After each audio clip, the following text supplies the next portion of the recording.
Hello and welcome back to the channel. So today we're going to do something a little bit different. We're going to chat with Greg. Greg and I have been working together for, I think it's about 3 months now. So Greg and I are going to talk about what his journey's been like, how he's found things, and hopefully it'll be useful to you guys. So Greg, I don't know if you want to do a quick intro, just to let everyone know who you are. Yeah, my name is Greg, and I found Dan 3 months ago, and thank God I did. Well, thank you, Greg. I'm glad that we're working together. So, um, where are you right now then on your alcohol-free journey? Where are you?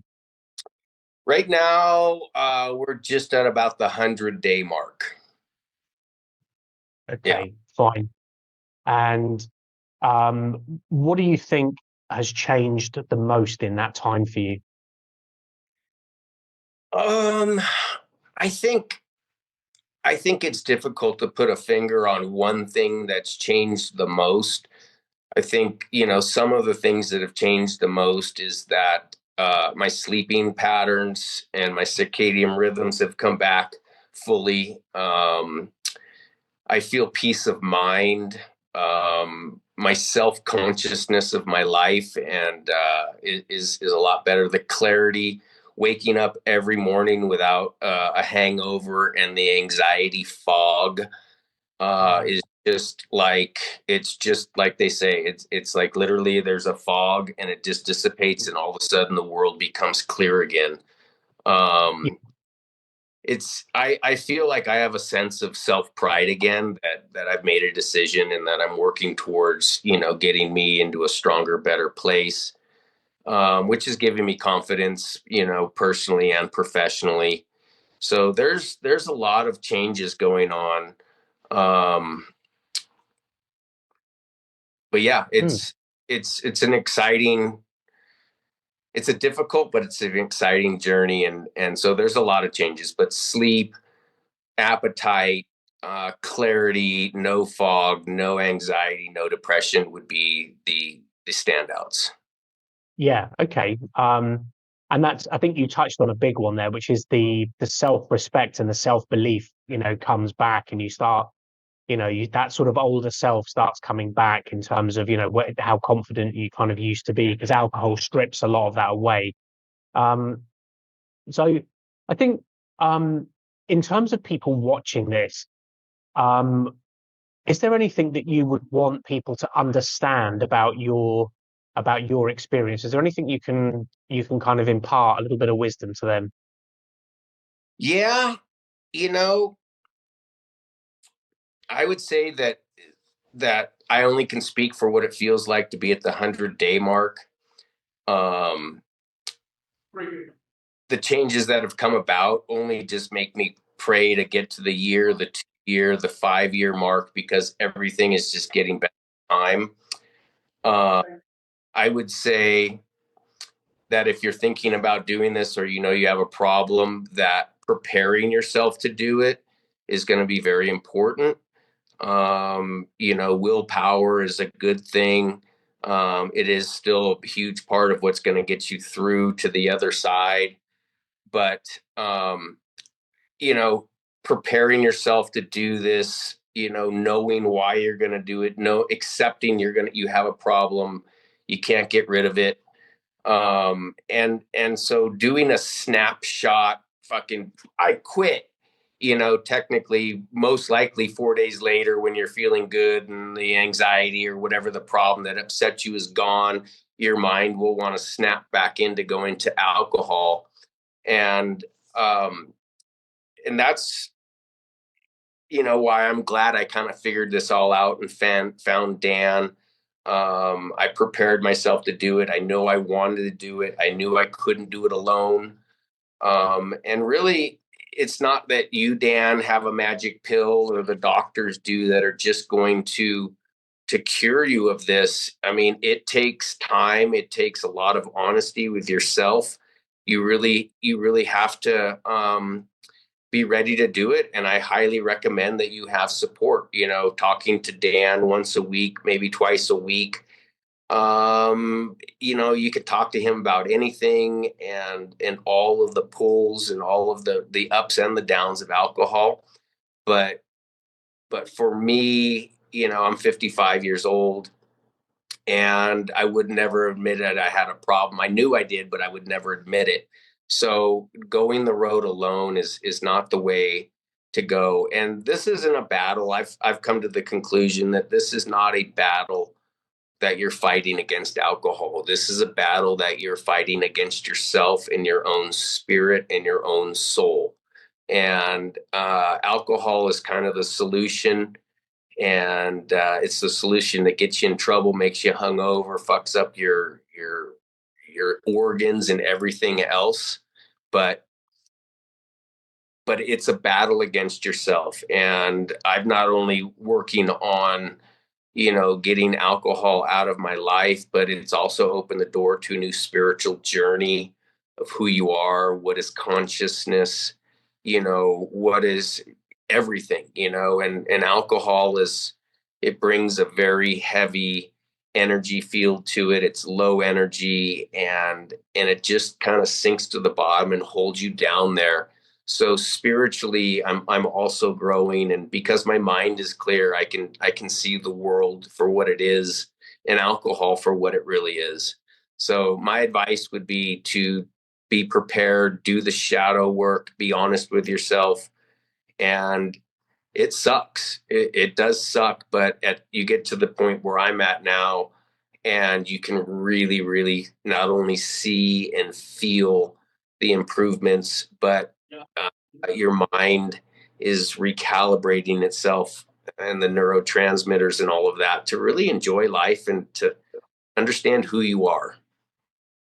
Yeah. And yeah, I think that's you, because you've come at this with all kind of guns blazing. You've done really, really well to get to this 100-day mark. Obviously you've had support and help, but I think you said something crucial earlier, which is I want to reiterate, because I don't want, I don't have a magic pill.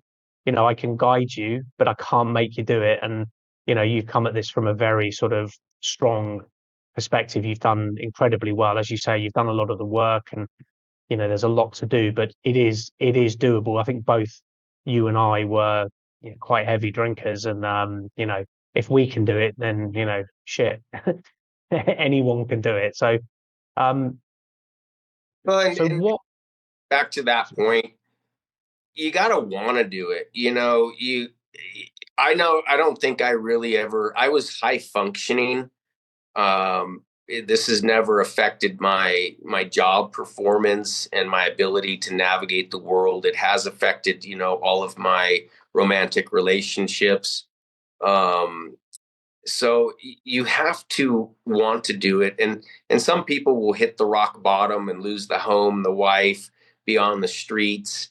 I didn't get that low, but I could just see that alcohol will eat up chunks of time in 3 and 5 and 10 year loops. And you gotta want to do it. You can want to do it, but then there's got to be that little meta voice inside of your head that is really telling you, hey. And that's kind of what I had. I had a little bit of a divine feeling, and something just came over me, and then just said, dude, it's time to quit. And the bottom line is you, Dan, it taught me this, is that you have two choices. It's very simple. You either stay on the path you're at, and you know where it's going to end. And for me, it was either going to be dead or jail. Or you fucking fix it, and you fight it, and you grow as a person, and everything in your life will kind of recorrect itself and fall back into natural order, and everything. So um, you can either fix it and go through the pain of healing, or you cannot fix it and go through the pain of the rest of your life in your daily loops and alcohol and hangovers and fake false friends and clinking of the drinks. Yeah, let's go get shit faced for 4 hours, and then it takes me 3 days to get over it. So Yeah. that was, I think, the most pertinent statement that Dan made to me. And I think I actually saw it in one of his videos and we started talking about it. But Yeah. it's either one way where the pain is bad, but it will eventually subside and go away, or the other one where the pain is bad and the pain. And not that it gets worse, but just your life gets worse. Everything that you want seems to just keep slipping further and further away because you need to get a buzz. Yeah, exactly. And you said that perfectly. And it's that's a real kind of thing that's ingrained in me about you get to choose your pain. The pain of doing something about it, because it's not going to be sunshine, rainbows, and simple, or it's not going to be easy, but it is simple. But that pain eventually subsides, and whereas the pain of continuing to drink it to drink um, continues, and you know what that pain is. So thank you for bringing that up. Um, star pupil, gold star for you, Greg. So I suppose we've touched on it here, but what was it that made you want to actually quit? Because you touched on something then, which was you had like a moment where you were just sort of like, shit, I have to stop this. I think it was the really bad episodes um, would happen here and there, maybe once or twice a month. And then just the aftermath of my drinking would show up, and the cycle was starting to show up a lot quicker. The hangovers were a minimum of 2 days, sometimes the third. Waking up and not remembering to go to bed because you were blacked out, and the panic and the anxiety, because I live in a very, very cold place where it could be, minus 3 or 4 degrees during the winter time at night every night. I'd wake up and I'm like, fuck, did I let my dog in? Did I let my dog in last night from letting him out to go pee? Because then I passed out on the couch.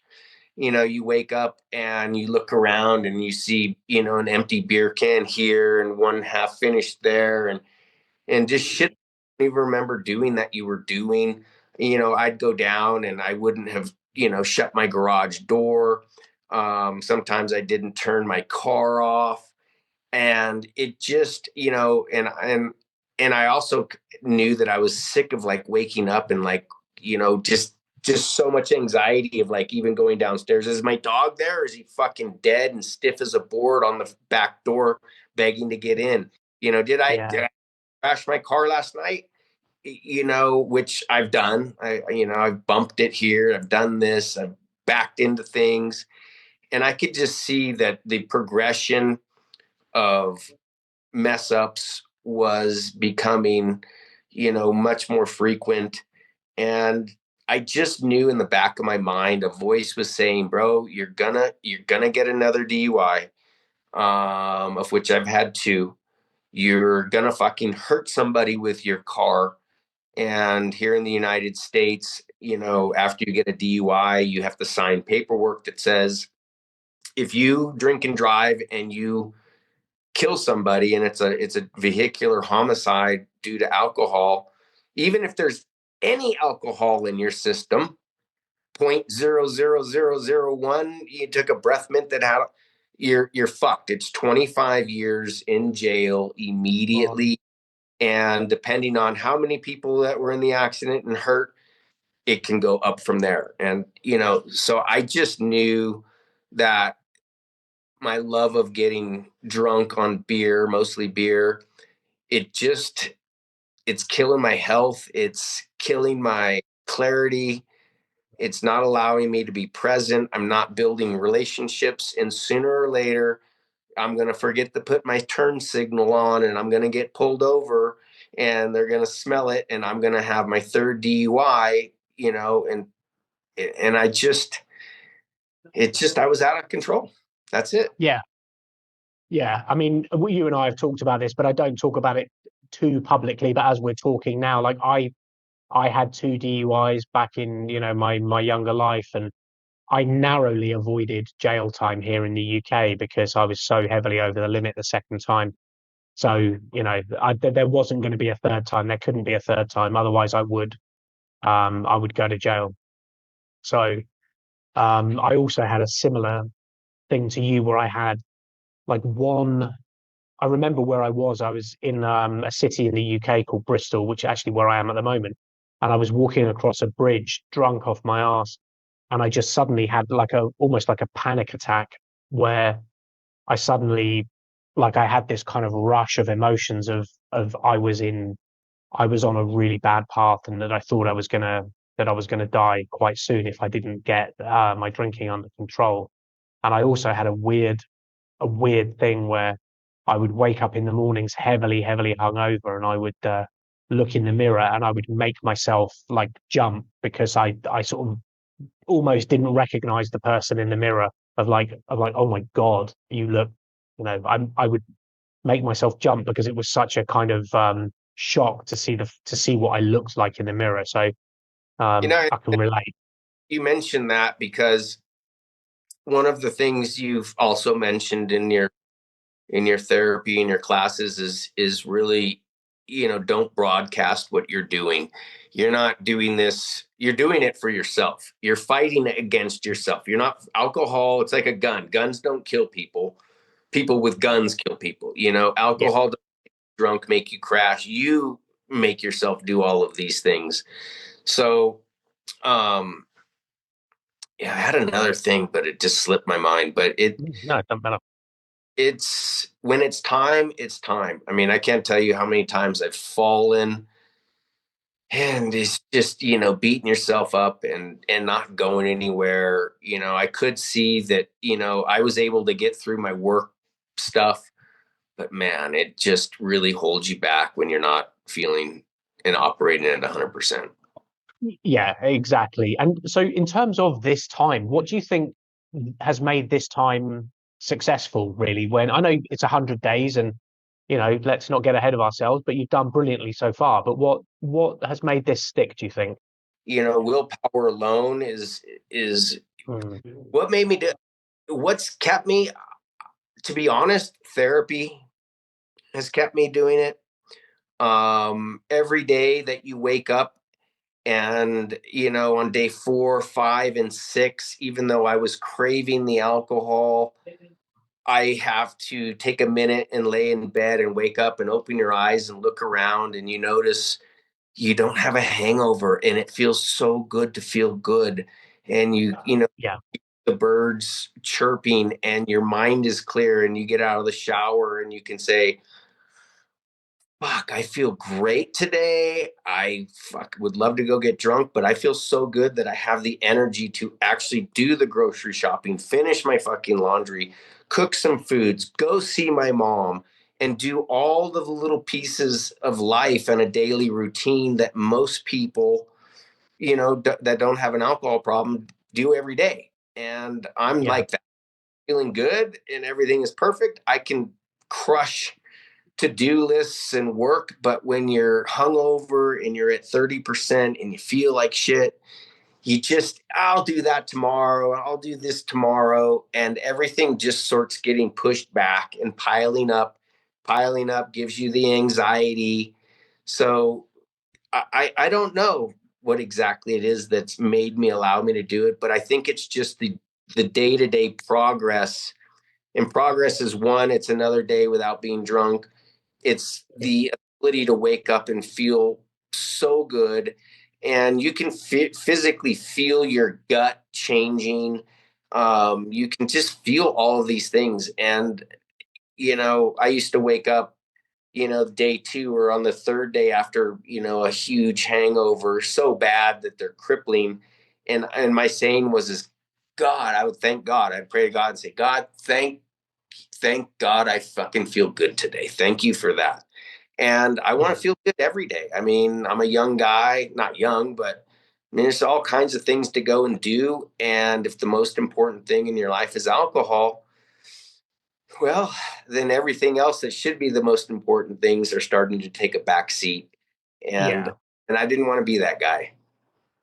No, and I commend you for the progress you've made as well. And one thing you said was one of the things that you felt got you through. You mentioned willpower, and I agree. Willpower is a very, is good at the start because you have to kind of resist, and you have to kind of get through it. But I think, I mean, maybe correct me if I'm wrong, but I don't think, you get every day and you think, well, I must not drink today, and you're using willpower. It seems like you've really crossed that kind of threshold of understanding that drinking is really just not giving you anything, and it's it's almost kind of on a day-to-day basis. I'm not talking about the odd moment, but it seems to me like on a day-to-day basis it would almost take more effort to drink than not drink. I don't know if that's incorrect. You know, I think like with anything, they say time heals all wounds. You still feel the wounds. I lost my dad 4 years ago, and that I think is the trigger that kind of made me just start drinking more and more. And but yeah, it's just you get to a certain point, and all of the sudden things are reversing. In the beginning, alcohol, your body, you're the devil, all of this shit is telling you this is where you should be, and it's a fight. But I've hit the 3 month mark or 100 days about, and it doesn't even cross my mind, to be honest. I've reached a point. It does, especially if I go out for dinner and everybody's ordering drinks, or I go to my family functions, which people drink a lot at them. And it just it's just a conscious decision to say, do you need it? No. Does it make you a better person? No. Does it make you all these other things? Yes, but at a certain point in time, time has eroded the the push and pull for alcohol. It was always pulling me towards it while I'm pushing it away, and now this little fucking back and forth game, in my mind, it doesn't exist. I've put myself purposely into multiple situations, with friends, with family, even going to my favorite pub and seeing all of the guys, and I never thought I could ever just go to the pub and drink water or drink kombucha or something non-alcoholic. Um, but it is possible. It did suck the first couple of times, and I don't stay long, so you don't get sucked in. But boy, you go to the pub, you spend a half an hour, you have a kombucha, you say hello to everybody, and you get out of there, and it's like, I'm proud of you, Greg. You perfect. And it's because it's little chiseled pieces that chip away at this block, and I guess chipped away enough of this thing that it's not scary to me anymore. I understand what alcohol is. I can look back. I've had an awakening, so to speak. So I'm sitting outside of me and replaying everything I've done for the last 40 years, and how many times should I have fucking died, crashed, all of these things. It it that's just the way it's happened for me. I mean, every day I'm stronger, but it's like the hourglass, and when the hourglass is on top, all the heavy, the anxiety, all of that, but all this little bits of shit that you've been putting in, and behaviors and moods, and being reactionary versus responsive, is all this evil falls through the glass. All the shit on top is finally gone, and you're back to a clear mind. I just made up that analogy. It's pretty damn good. And all the Yeah.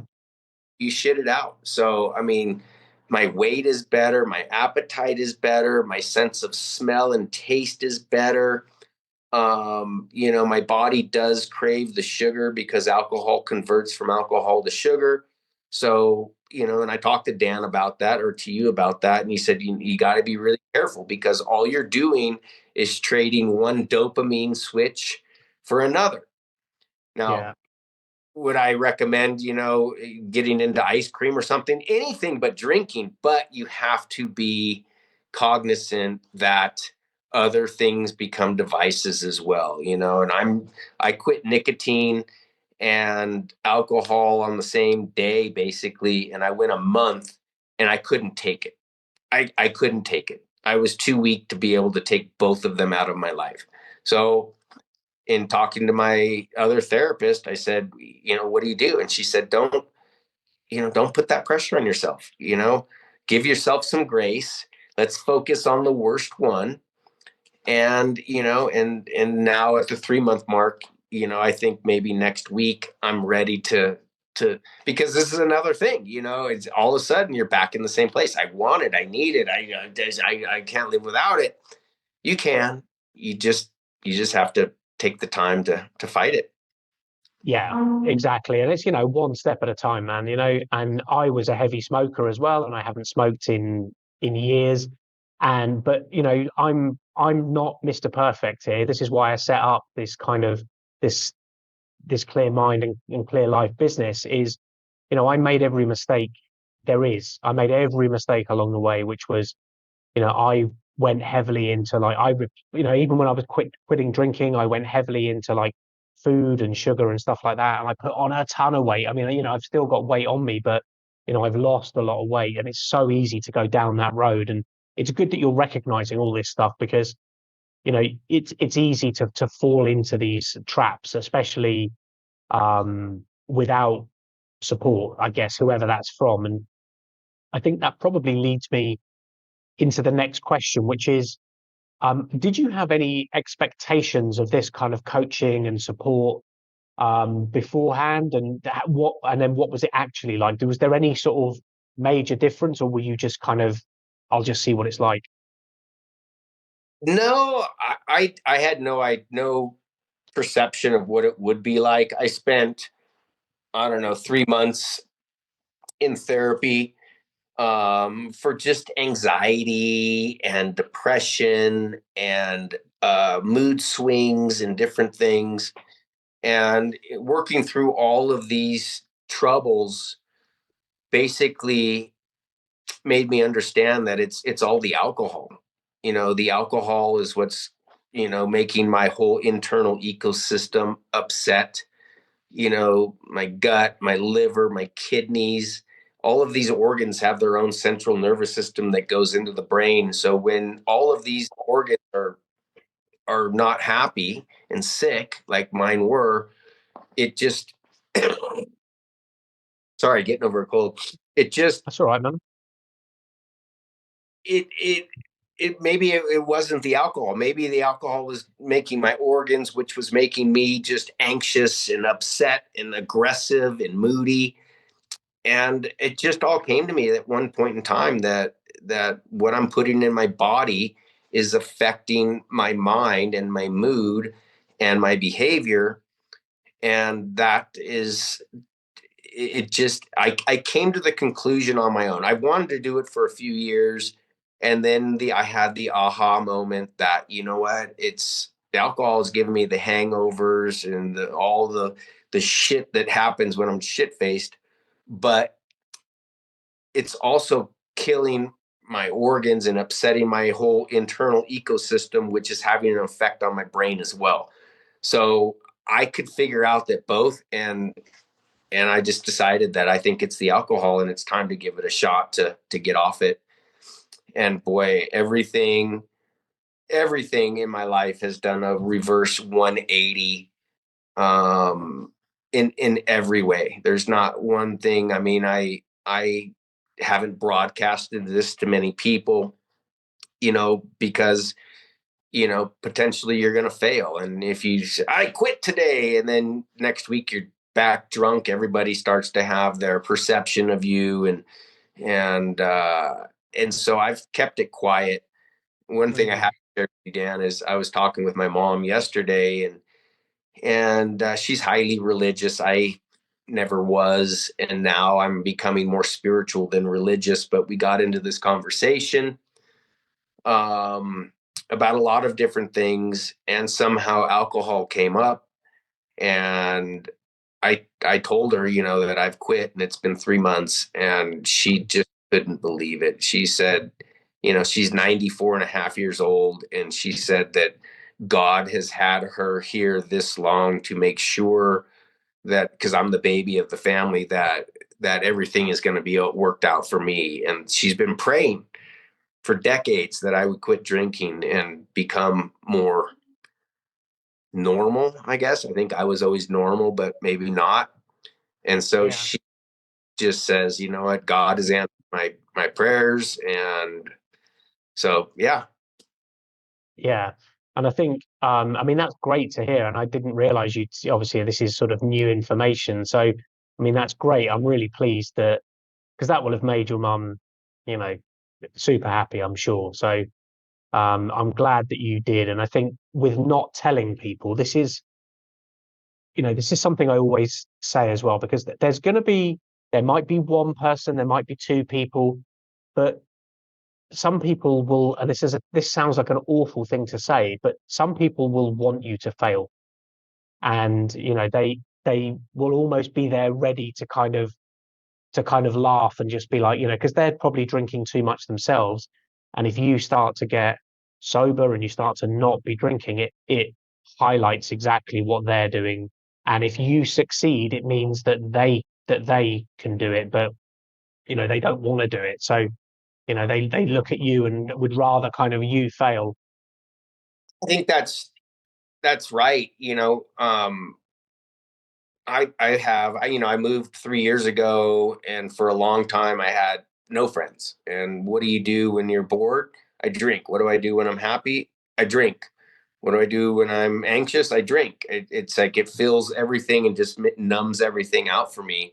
But all of the 5 or 6 guys that I had become friends with, it's funny, but everything, whether it's we're cooking dinner, we're drinking and partying in front of the fire pit. If we're going out on the side by sides, no matter what it was always a performative, fun, drinking alcohol, let's get fucking drunk situation.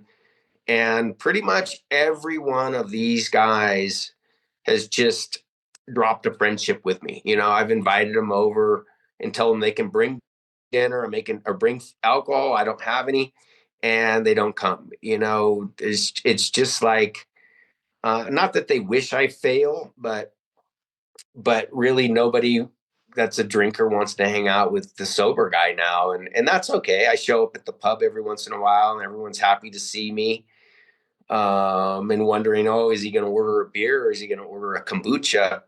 But yeah, I think there definitely is people that would love to see you fail, just because you know maybe they're Well, jealous. Hopefully you fail. exactly. The thing is, generally, it's people that, because with the people that I used to drink with, we would all kind of enable each other, and I lost friendships over this as well. And you realize they're not really friendships.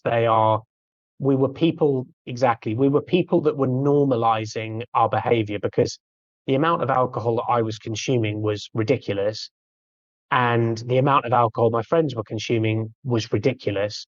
But because we were all in a little kind of group, a little clique, our behavior wasn't, that was normal within that group. And you sort of step outside that group and you realize, like, oh my God, we were crazy. So, when you remove yourself from that, you've got other people in the group that are, maybe problem drinkers or drink too much, and they see you succeeding and you getting away from it. And they no longer have an excuse. Yeah. If you fail, it means that they did the right thing by continuing to drink. So, you know, I get it. But anyway, um, have you had any, I guess, what I would call aha moments along the way? So, anything, I suppose we have touched on a few of them. Any moments that really sort of stood out to you? Nah, I think the aha moments, come at the 2 and 3 and 4 week mark for me. Um, and it's just the consistent, weeks 1 and 2 are pretty shitty, but week 3, like consistently day 22, 23, 24, waking up without a hangover, having plenty of energy, laying in bed and knowing, okay, I'm going to do this, and this today, and getting up and actually performing all of it. That's the aha for me, is that I feel amazing. I can feel amazing every day. I try and go out and sit in the morning sunrise every morning, and the peace, the clarity, the feeling of being whole, and that sun coming on you, that it's like, aha, this is Yeah. what it's supposed to be about, not waking up with a fucking hangover. Yeah. Excuse me. It's okay. I mean, this is what I recommend as well, is just getting out, especially in the morning, getting out into the morning sun, maybe getting your feet on the grass or something. I mean, maybe not in winter where you are, but getting your feet out on the grass, letting the sun kind of hit your face, and just enjoy as you say, the feeling of being, or Being the feeling of not being drunk or not being hungover, which is just awful. So, it's um, yeah. Um, so what do you do now then? So on nights out where you would drink, or maybe you would drink at home, I don't know, but what is your routine now? What do you do instead of drinking? um you know part of the drinking for me was to kill the void of emptiness.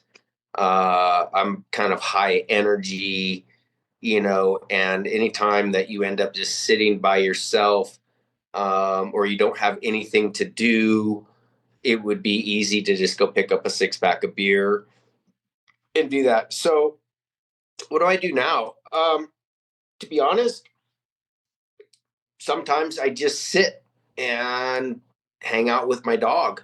Sometimes we'll just go Yeah, outside, in the evening. Um, one thing that's helped me is I'm reconnecting with some older friends and some people, and give them a call and check in with them. Don't talk about me quitting alcohol or anything, but just checking in with friends.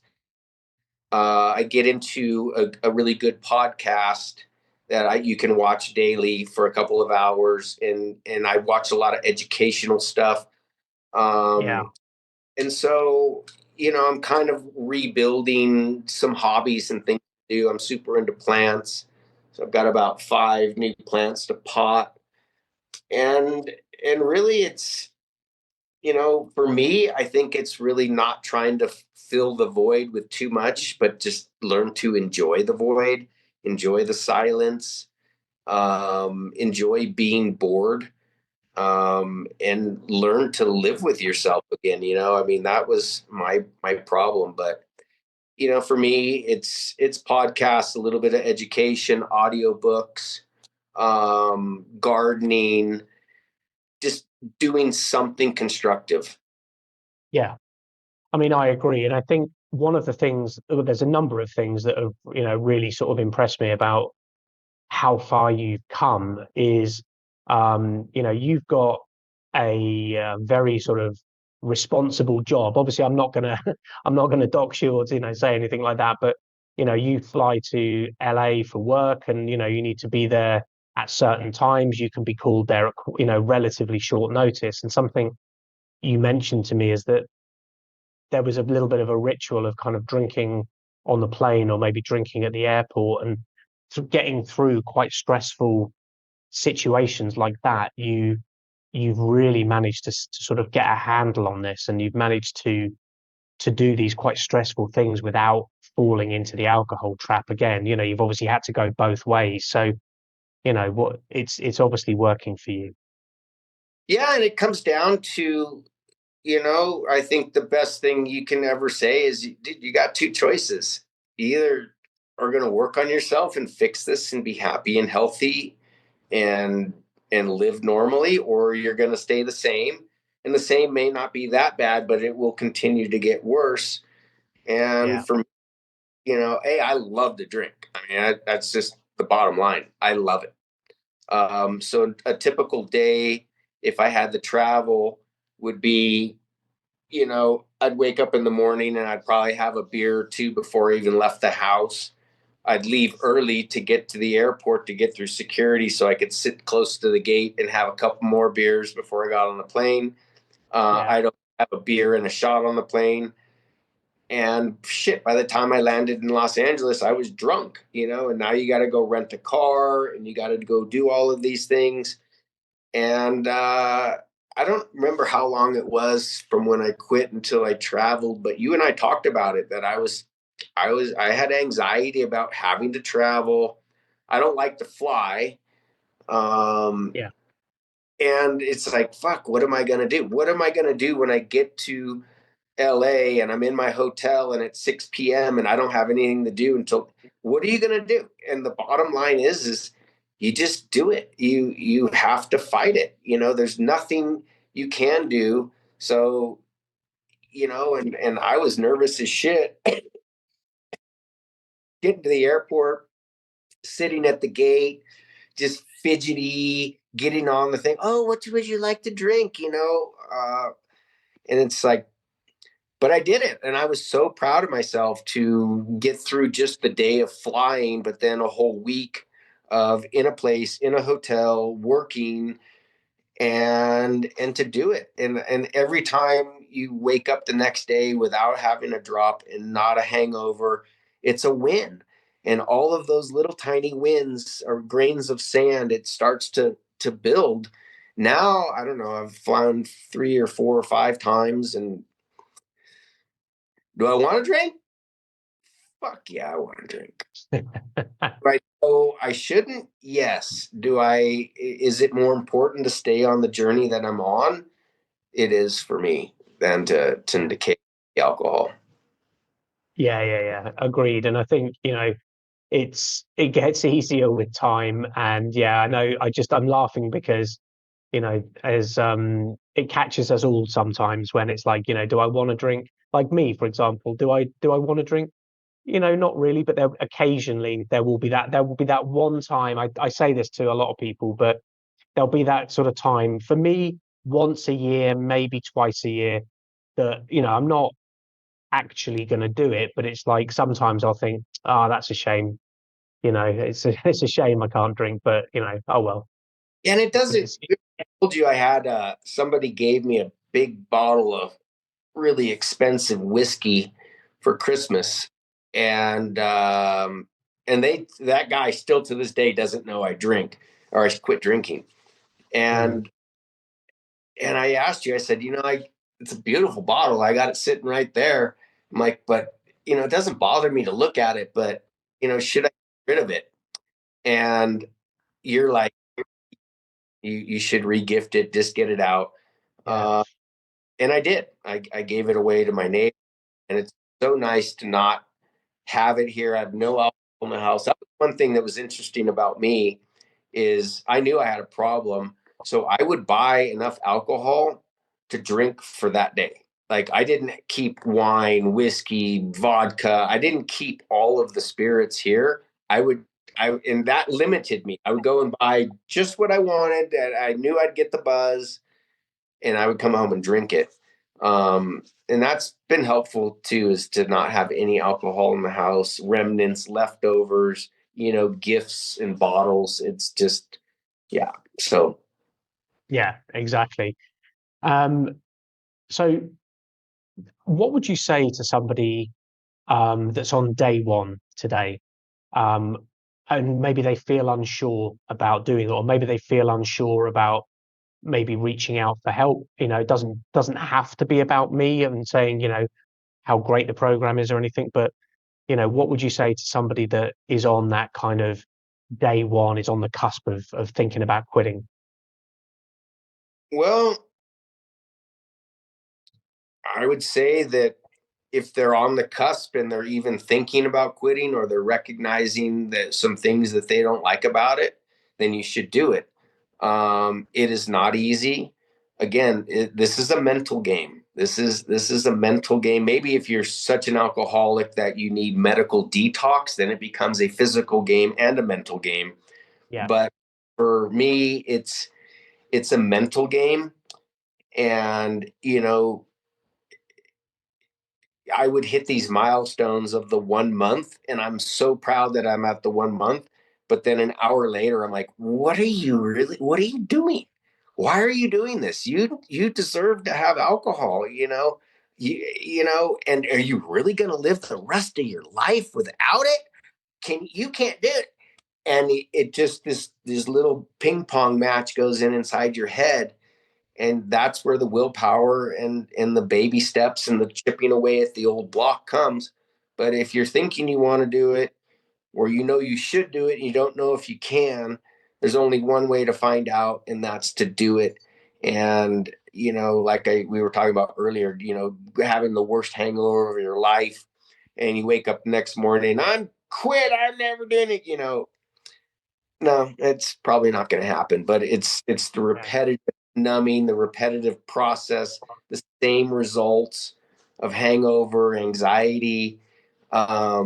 That once you get to a certain point, it changes. Once there's enough sand that's fallen through the hourglass, and it could be at the 3 week mark, something like that. You like, okay, I can do this. I mean, every once in a while, this, are you really doing this? I mean, this is a huge change in my life. I mean, I've been drinking beer since I was 14 years old, probably like 11. I was stealing my dad's beers at 11, partying with my sister at the high school parties at 14. And yeah, it's a mental game, and it just depends on if you want to live your life the way you want to, or if you want to live your life with outside substances starting to control you. And I got tired of that. But Yeah, it can. and I think that's where the support, I would say, comes in as well, because you're right. Once you get to that 1 month, 2 month, 3 month, 4 month, six, hell, 6 months, there's you're when you quit drinking, you're not aware of the bullshit that you're going to tell yourself in a month or 2 months or 3 months, where you're going to say, I deserve it. That's the big one. I deserve it. And you start it, you take the stick away and start using the carrot. And your brain will try whatever way it can to convince you into drinking. And you having that support, whether it's, me or whoever, having somebody there to kind of help you understand that these thoughts are gonna and these feelings are gonna crop up, but it's all designed to get you back onto that hamster wheel of drinking. And how, there's this is why there are such high kind of relapse rates, and things like AAs are terrible for it, in terms of, you would think that you have a ton of support at, say, places like AA. I know perhaps neither you or I were in need of, say, AA. We weren't that kind of heavy down the road, but it's not. There's less support there, and it's more judgment. I don't know. Maybe I shouldn't shit on AA. I don't know, but it never didn't work for me. It doesn't work for others. I've been to AA 2 or 3 times, because when you get a DUI, they force you to go to 6 months of AA. And Mm. I really just wasn't ready to accept who I was. I wasn't ready to be honest with myself. And alcohol will just keep kicking your responsibilities down the road. But I'm doing a 3 prong approach. I'm doing a holistic therapy, which is meditation, Chinese herbs, and kind of an outlook on life, more of a spiritual journey with that. And then I'm also doing DBT therapy, dialectical behavioral therapy, which dialectical behavioral therapy starts to dive into emotional intelligence, emotional maturity. And we've discovered I have a lot of emotional intelligence, but I have very little emotional maturity. And we can start to trace that back to alcohol, because alcohol doesn't allow your mind to think clearly with empathy and compassion. You can be a happy drunk, or you can be an angry drunk, and anywhere in between. But really, we've come down to the 30 plus years of numbing, has not allowed my brain, because I started at such a young age, that the alcohol never really allowed my brain to fully mature. I would be too scared to take a CT scan and see how much of my brain matter has been eaten away by alcohol. But alcohol, at 14 years old, when you start drinking and you like it and you're looking forward to it, not only over time does your tolerance grow and your consumption grow, but over that time, you're repeatedly, beating the shit out of your brain. And, so I didn't mature fully, and we think it's the alcohol, or it's a huge part of it goes to that because it's changed my behavior. It changes your mood and your outlook on life. So yeah, I'm Yeah, doing, and then I have you and I think you're one of the most important pieces because you've been there. You know what I'm talking about. I'm not talking to somebody that can have a glass of wine a year. I'm talking to a recovering alcoholic, and you can say anything. I can say, fuck this, fuck that.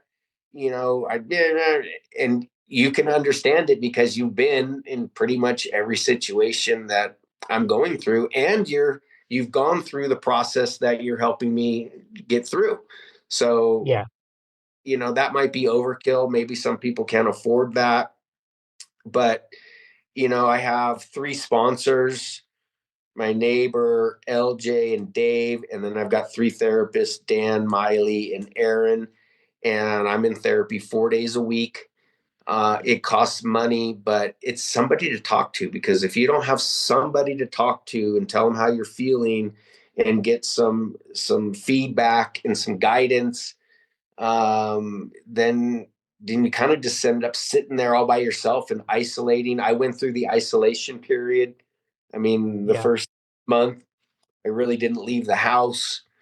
It was just easier to not put myself into that situation where there was going to be alcohol. But yeah, having help and therapy to do it, I don't think I could have done it without it, or gotten to this point without it. Yeah, and I think that's an important distinction to make in terms of support, whoever it ends up being. You do need that support, and you touched on something which is actually, it's quite a deep and quite, I would consider, sort of quite an advanced kind of concept. And I know that you and I have talked about it, but I'm obviously, this is, we're going to upload this, so I'll say it again. You mentioned about the emotional immaturity, and I don't think you're certainly not alone in that. Like, I had this myself, and along with some other people that I work with, is a an under, or a not very often talked about subject, is this emotional maturity. So I found that when I stopped drinking, I felt in a very emotionally immature place. And that was definitely, like, my emotions were definitely being retarded by the alcohol. And I wasn't growing emotionally, and I wasn't growing spiritually. And I wasn't, when you remove that alcohol, I felt very out of place and very unable to sort of function or cope really around people. And there was a noticeable difference between sort of perhaps my emotional maturity and my ability to regulate my emotions was very different from, say, my, sober peers. But the good news is that, it does get better very quickly. It doesn't take, if you missed out on 10 years, it doesn't take 10 years to get it all back. You can You do quickly recover. well, and that's, you know, I mean, if you're not clear and sober, then everything is clouded. One of the videos that I like so much, it says you can't climb the mountain with fogged glasses. And, Yeah. you know, and the next day, if you're hungover the next day, your mood is changed, your emotions are changed. Part of the dialectical behavioral therapy is that I have no filter. I can be very aggressive in the workplace.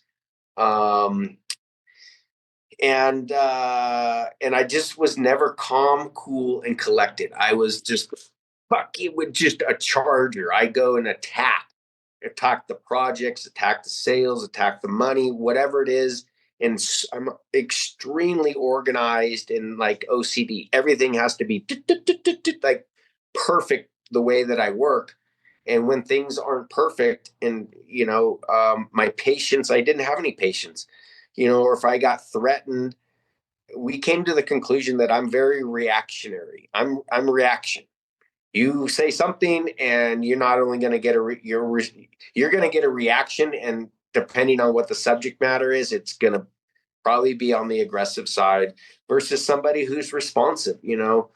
Me as an alcoholic, fuck you, fuck that, let's get just and when you're hungover, it's like, yeah, fuck that, I'm hungover.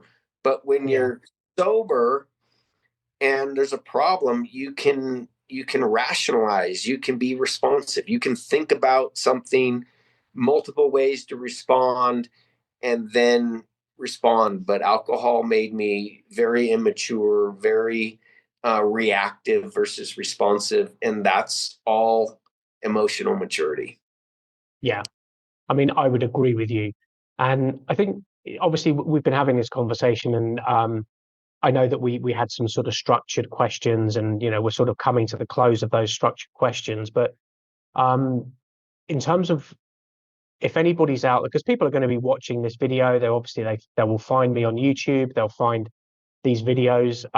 In terms of your experience of working with me, would you recommend people reach out to me? Are you happy with how we're working together, and do you feel you're kind of, do you feel you're getting something out of this?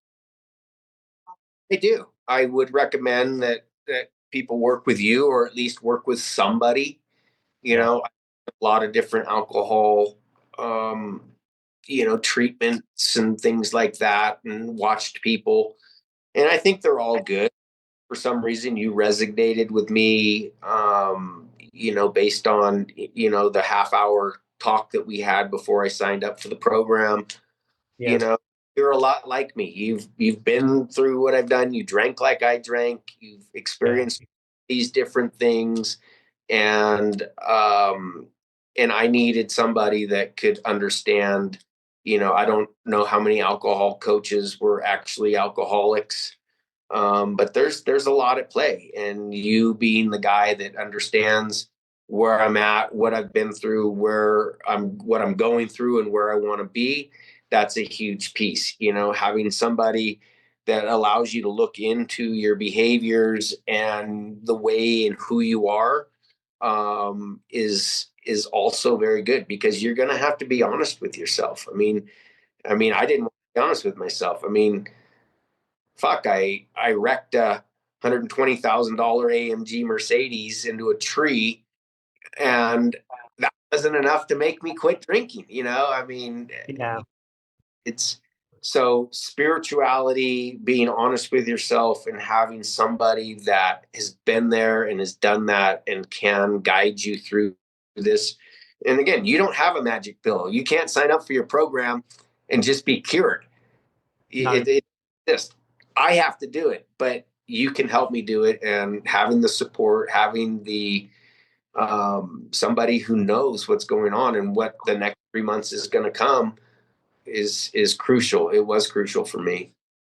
Yeah, I mean, thank you for saying that, Greg. I appreciate it, and I agree. Like, if only, I wish that I could wave a magic wand, or I wish that I could just, give you a magic pill and it would all be kind of fixed. But sadly, that doesn't exist. So I appreciate you saying that. Now, before we do sort of close off, I think, is there anything that you wanted to say? And because I know you've had quite a sort of interesting 3 months, really, in terms of your sobriety. And I know that, you touched on earlier, like speaking to your mum and having sort of quite a sort of spiritual side almost kind of opening up. So I don't know if you feel that we've kind of reached the natural end of the conversation, or if you want to add anything else about that, or anything that you want to talk about. Let me look. I think, um, there's nothing good about alcohol. Is nothing. It's not good for your body. It's not good for your health. It makes you a different person. It's Mm. it's and and understanding that and looking at how I lived my life and who I was, I mean, I'm embarrassed of how many situations I've been in, how many of the most hottest chicks that were my girlfriends that alcohol got involved. And it's sad. But once you really start to understand, you know, who you are and look inside, understand what alcohol is, what its meaning is, how it's made, and what it does to you, there's just it's just amazing to figure it out. And a lot of people want to figure it out. Some people try to figure it out.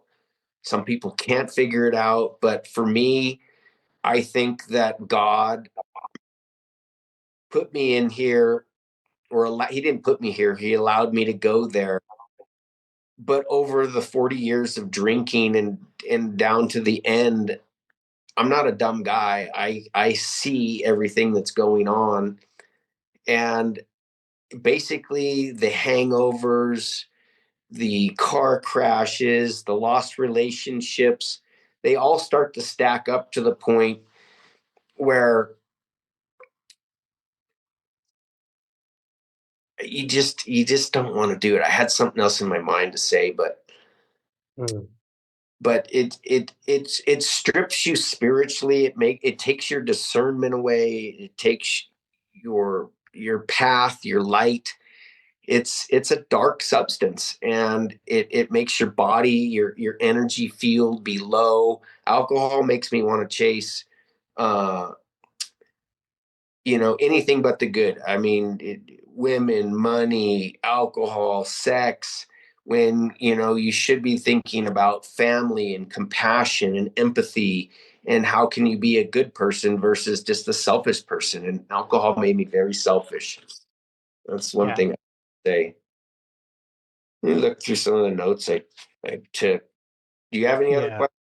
Yeah. I mean, I would agree with you. I would echo that as well, because whenever I was drinking, the only thing I would be interested in is pursuing like hedonistic things, whether that's, as you say, like women, drugs, going out and just, doing Hedonism. things I shouldn't be doing. And it's I had a similar um feeling to you in the sense of when you remove alcohol, and I don't know what it is, you can call it God, you can call it spirituality, you can call it the universe, you can call it the source. There are so many different words for it, but alcohol disconnects you from whatever that is, and it isolates you. It's like it puts a little sort of glass vessel over you so that you're disconnected from the world and you're disconnected from yourself. And there's a, not to get too woo woo, but there is a kind of, it feels like there is a sort of an inner light that goes out when you are consuming too much alcohol, and sort of flickers back on when you remove alcohol. And again, call it what you want, call it God, call it the universe, but I I you know echo what you're saying as well, and it's that's almost the best part of it. Yeah, I mean, I've had a few good cries over the 3 months and the therapy, and nobody thinks they're broken, nobody thinks there's anything wrong with them, but when you really get honest, and I wrote down pages of all the bad things that have happened and all the good things that have happened with alcohol, and there's like nothing that's good about alcohol other than it makes me fucking feel good and I like being drunk. Other than that, then the other half of the page is just, it's all the bad shit that's happened to me in my life. And I just, when my dad passed, I spiraled. I had just moved to this new place. I have no friends. My dad, within 5 months, 4 months, my dad died, my dog died, and my girlfriend broke up with me. And I had just moved to the mountains where there's nobody. I live in a town with like 16,000 people. Wow. Uh, so I just knew that my mind needs to be strong because I have a 94-and-a-half-year-old mother. And when she passes, I am alone in the world, and I need to be prepared for that mentally. and losing her. I didn't do so well with losing my dad. I think I'll do better, but with some spiritual work, no alcohol, clear mind, present. One thing we real quick to finish on is, um, you know, I took your advice and I didn't broadcast to anybody that I'm doing this. And I just told my mom after 3 months, but my mom through along the way would be like, honey, it was really strange to see you stay after dinner and play card games with the family. And, you were so patient. You didn't get upset with Mike with this. And they're like, wow, people who don't see me in a month or something, they're like, wow, you look different. Like, have you lost some weight? Your eyes, I get this. My eyes were always fucking bloodshot. I used to smoke a lot of weed, but my Yeah. eyes, like, they're white. And my weight, I went, I've lost about, I don't know, 15 pounds in the 3 months. I haven't been this weight since I was in high school, but people are noticing the changes without being told what's going on. And that's a huge something that just makes you feel really good inside. It's like, dude, I can feel it, but people see it. And they not only just see it in physically, but they see it in my temperament, in my attitude, my patience. Like, everything is not about me. It's like, so that's been, another reason why I want to quit, because life don't get easier. It gets harder. And especially as you start getting old and, things are happening, you got to be sober. I do. Well, yeah, I'm sorry, man. I spoke over you. Sorry, finish what you were saying. That's it. That was it. Yeah, I mean, from the first meeting that you and I had, even just after a few weeks, but especially now, you're a different human now. Like, you seem a lot calmer, a lot more in control. Your skin looks better. You've lost puffiness and stuff. You look on point. You're doing well. So yeah, there's there's so many positives to not drinking that you get to a point where it just seems crazy to drink. Yeah. And, I don't remember if you kept that video link that I watched, but I had made the decision to do this. And a week before, or 4 days before I was going to start my program with you, I saw this video, and this video spoke directly to my soul. Everything that it said, I could agree with. That just happened to me. This is what it's doing to me. And I watched it probably 3 times in a row. And from the third time I finished watching that video and I shared it with you, I'm like, Mm. that's it. That's what I needed. It was an enlightenment, an awakening.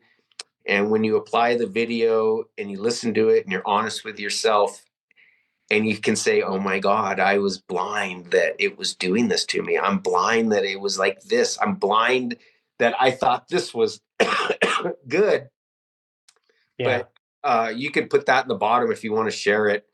I yeah, think Lost Library, the last video on alcohol and spirituality you'll ever need to see. That is some deep, deep, deep soul diving stuff. And it made 100% clarity that they were talking about me. That's the bottom line. They were talking about me and my life and what's going on, and I needed the change. So yeah. Well, perfect. I mean, Greg, let's that's a perfect note to end it on, I think. And yeah, I'll probably put the link in the description or something below because I quite like that video as well. So, um, Greg, thank you very much for doing this today. I've enjoyed chatting as always, but I appreciate your perspective because obviously my channel is very sort of it's me just kind of talking into the void, but there are real people behind all of this, and you're one of these people. So it'd be great for others to see you've done so well, and how that this is actually a possible thing for them to achieve as well. it is possible. I think I agreed to do the video or wanted to do the video because it helps me to talk about it within my closed circle that I can talk to about it. It feels good to get shit off your chest. It feels good to be honest with yourself. And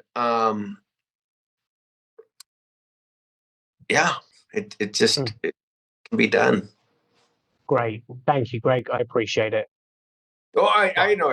I did it because I can't wait to go back and watch the video at 6 months and to watch it at the year and just see where my mental game was and how much this is something that's going to encapsulate me right now today.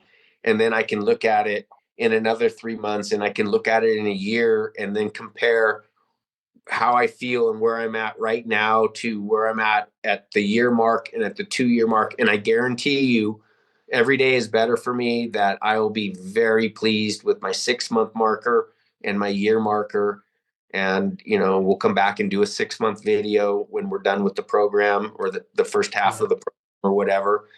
Yeah. And, I think videotaping these for your clients, maybe they don't go on to YouTube, but they go into your file. And, when you hit these milestones, there's something to go back and look and say, look at how much progress you've made compared to where you were and what you were thinking and now where you're at. So I think it's Exactly.